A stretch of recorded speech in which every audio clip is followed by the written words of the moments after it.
When I first floated to cardiology as a nurse several decades ago, I just thought, wow, cardiology, this is where it's all at. This is the coolest place to work.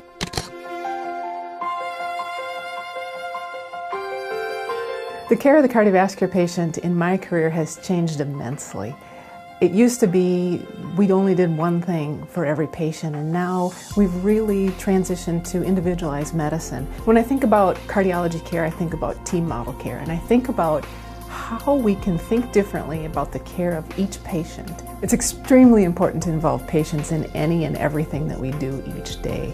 I think that having patients involved, and certainly most recently on a consensus guideline document where a patient was actually involved in the authorship of that document. 10 years ago, we would have never thought to have a patient help us understand how to provide better care.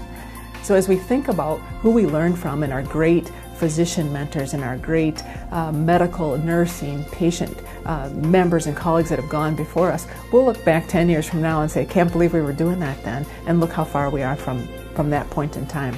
Our patients will govern our future. We have to involve our patients. When we put together teams that can provide better care to the patient with a higher level of quality and a better outcome and a higher degree of patient satisfaction than any one member of the team can do alone, that's success.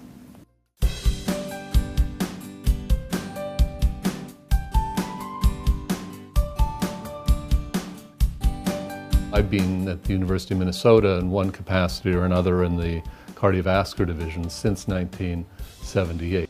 My original occupational inclination was electrical engineering. Since I had this technical background and now knew a little bit more about the potential medical applications, it seemed like a natural convergence. And at that time, it was unusual.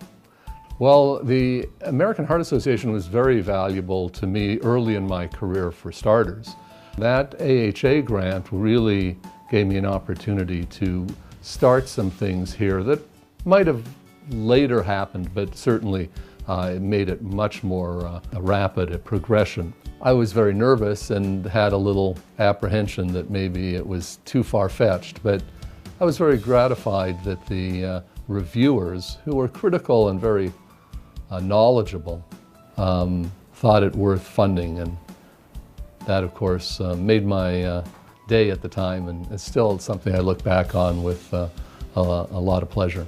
There's almost nothing that we did back when I started in the late 70s that we do now. It's so extraordinary. Now we have methods of not only identifying very obscure heart rhythm disturbances that were previously unrecognized, but we even understand how they work, and we have not perfect, but much better means of treating them. So one of the most interesting and complex, but potentially important areas where research is going to give us insight is in the genetics of heart rhythm disturbances. And while not everything will be genetically based, I think a lot of things that we don't currently understand will prove to be that.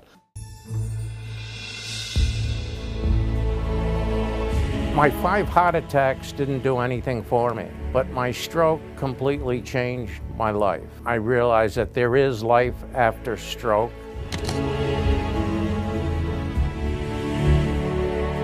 And these peer visitors who came to visit me, I wanted what they had. And I became very happy. I sit with stroke people on Tuesdays, and I love it. I get more out of it than they do, I think, but it's so rewarding. Just letting them know that there is hope, and that's all I could offer, was just hope. But I have so much hope, and I'm so happy now. I'm so happy, and I just want everyone else to be happy. It's very humbling, very humbling. I used to wonder what it would feel like to win the Super Bowl or the Stanley Cup or the World Series, but now I've won all 3. You have to give back. The gratification you get. I just love what I do. I just hope I put a smile on your face.